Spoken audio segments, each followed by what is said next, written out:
He is the most famous contemporary Christian singer to perform on the yard at Lansing Correctional Facility. Today he's gonna take us home. It doesn't mean he ever left us. Brandon Heath is an acclaimed songwriter and musician from Nashville. It's reminiscent of Johnny Cash or some of the stars, you know.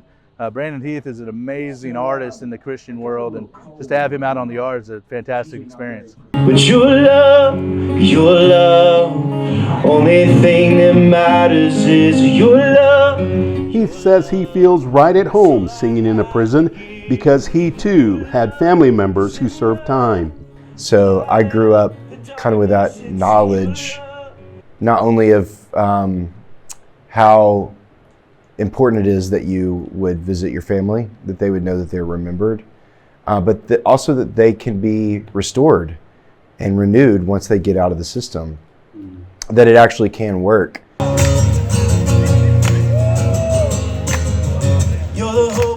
Nearly 1,600 men inside the medium maximum security compound were treated to food and drink for their bodies, while Brandon Heath fed their souls.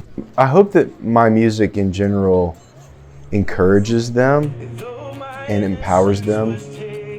For me, there is no line, there's no prison that could keep God out of it. You know what I mean? So I feel like music has that way of delivering a message of hope that not like even there's so many of us who are locked up in the prisons of ourself.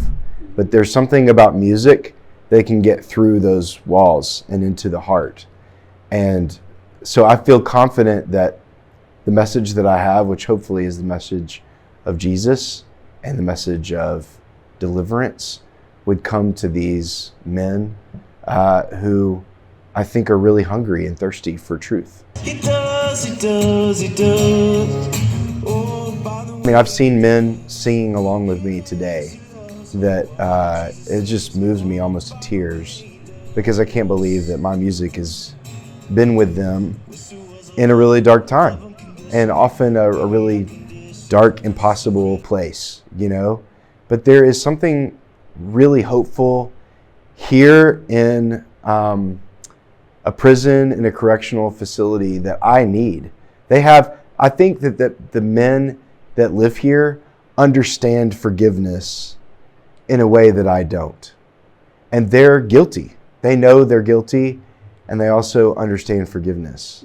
The 5-hour concert was courtesy of a local Christian radio station that raised private donations of up to $20,000, money to help the station's mission of reaching 100 underserved communities within 3 years.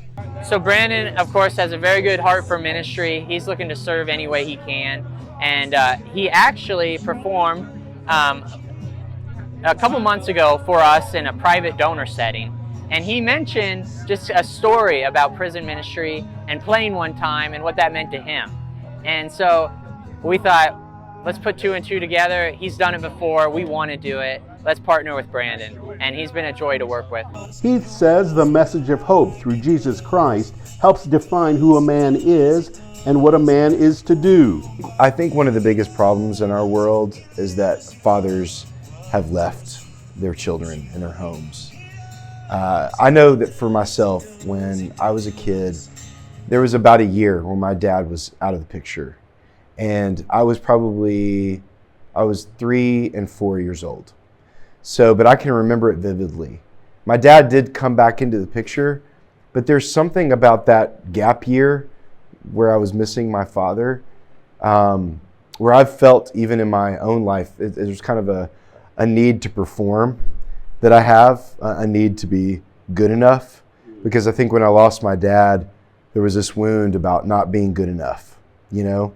And I think so many men like me carry that wound, and we find other ways, whether it be flesh or whether it be drugs or alcohol, addiction, power. I think there's plenty of things where we try to get the validation or we try to numb the pain that came from our childhood. And I think so many of these men, I would be willing to bet, either didn't have fathers or had abusive fathers when they were kids. I think music and pastoral roles are really needed. Others offering to help guide the men of Lansing, the ministry of the Brothers in Blue Reentry. We want to open up people's eyes to a different message than what a prison teaches you. You know, people come in and it's a crime university, and we want to come in here and show a different path. And so that's what these events are all about. And we're so grateful to the administration here in Lansing, to be able to come in and do events just like this for that reason. If you would like to help BIBR, please check out their website at brothersinbluereentry.org.